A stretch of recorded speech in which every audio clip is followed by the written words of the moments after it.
আব্দুল্লাহ শফিক। উপস্থিত আছেন 3 নং ওয়ার্ড বিএনপির সাংগঠনিক সম্পাদক আমার বড় ভাই জাহাঙ্গীর আলম। উপস্থিত আছে 1 নং জোয়ারি ইউনিয়ন স্বেচ্ছাসেবক দলের যুগ্ম আহ্বায়ক ছোট ভাই হাবিব। উপস্থিত আছে 1 নং জোয়ারি ইউনিয়ন স্বেচ্ছাসেবক দলের সংগ্রামী সদস্য সচিব, ভারপ্রাপ্ত সদস্য সচিব আমার বন্ধুবর আফজাল হোসেন এবং বিভিন্ন অঙ্গ সংগঠনের ওয়ার্ড ইউনিয়ন ও থানা ভিত্তিক বড় সবাইকে আমার সালাম।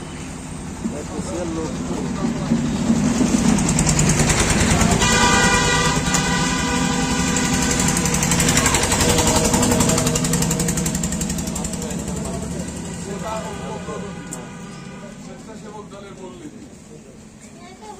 স্বেচ্ছাসেবক আসলে আমরা অনেকেই জানি না। স্বেচ্ছাসেবক দল বলি, স্বেচ্ছাসেবককে ভালোবাসি, কিন্তু স্বেচ্ছাসেবকের মানে জানি না। স্বেচ্ছাসেবকের অর্থ কি? নিজ ইচ্ছায় অন্যের সেবা দান, নিজের ইচ্ছায় অন্যের দেশ বা দেশের সেবা দান স্বেচ্ছাসেবকের ধর্ম। সেবা, ঐক্য, প্রগতি আমাদের এই স্বেচ্ছাসেবক দলের মূলনীতি। সেবা, মানুষের সেবা করতে হবে, ঐক্য করতে হবে,